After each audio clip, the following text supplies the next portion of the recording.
On this first Sunday of Advent, Jesus tells us to stay awake. Be on your guard. Be alert. You're with Mission Alive from MSC Mission Office, and I'm Roger.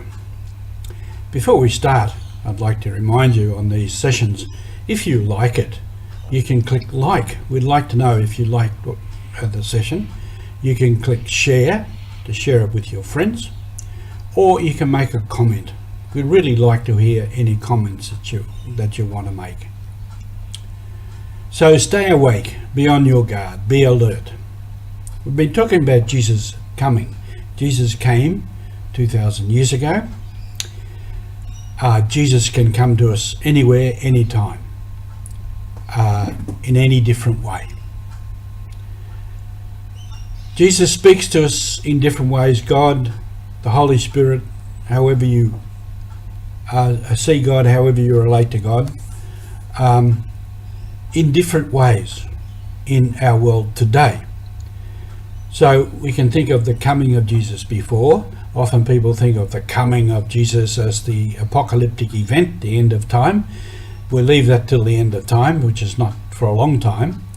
I want to talk about Jesus coming to us now in real time, or what I maybe call the current coming, the imminent coming, how Jesus comes to us, can come to us every day. I've spoken before about at one stage in my life, I decided at the end of the day, I would think about how Jesus came to me that day. And invariably every day, there was some incident, something, where I could say, yes, Jesus was there. I met Jesus there.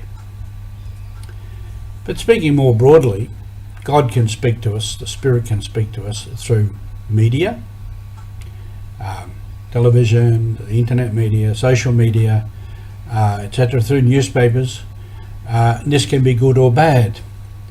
And sometimes in the media you have some really nice programs where you hear some really good things.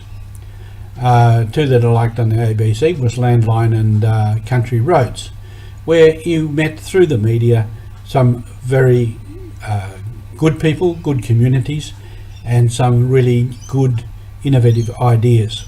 Of course, a lot of it's bad news, and we won't dwell on that. With the COVID, one of our superiors told us, don't watch the news too much. You turn the news on, that's all you get, and it can be very depressing. So you have to discern a bit what you take and what you don't. But there's some very good things.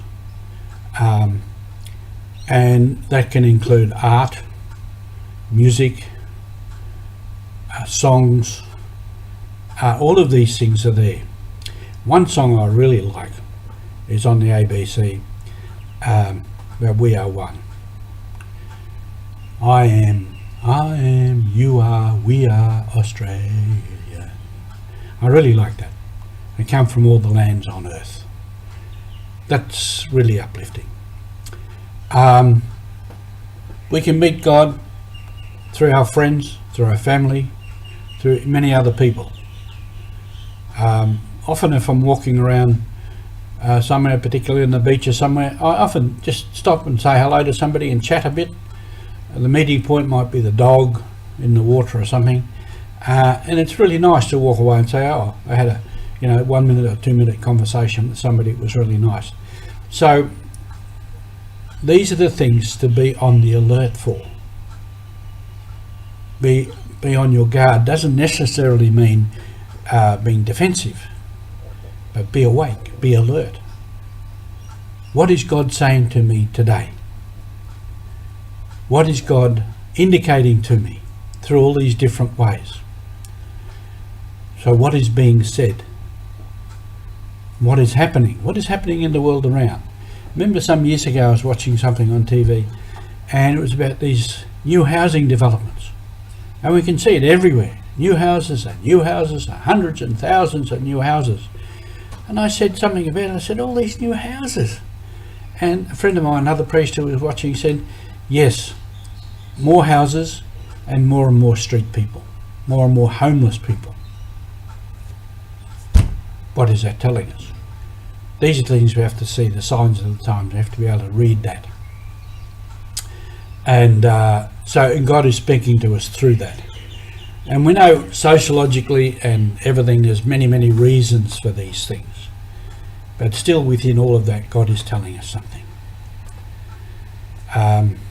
Just this morning, there was something on TV about the inequality of wages for women, and how that's getting worse. And women are more likely to be sacked than men. And for the life of me, I can't understand that. I can't understand it. You know, people, man or woman, we've all got talents, gifts, experience, training, education, and jobs and a reward for jobs should be based only on that, not on gender. I can't for the life of me understand why a woman can't get the same wage as a man. The same way in Papua New Guinea, many qualified people, pilots, geologists, doctors, they don't get as much wage as the expatriates of the same training and the same expertise. So many of them go overseas. Many pilots flying for Emirates and other big airlines because they get the same wage as everybody else. So there's a lot of injustice and inequity, and that is the signs of the times too, that we need to be alert to that. So what is God saying to us? What is happening? This is part of getting to know God, getting to know Jesus, listening to what God is saying. And if we do that and we discern that carefully, then that shows us the way to our mission, and shows us where the mission is alive and where the mission has to go. So listen carefully in this time of Advent. Be alert to what God is telling us, because God is coming to us anywhere, anytime. And to greet God, to meet God, to know God like that is part of our mission, is the basis of our mission. Have a good day, and we'll see you some more during Advent.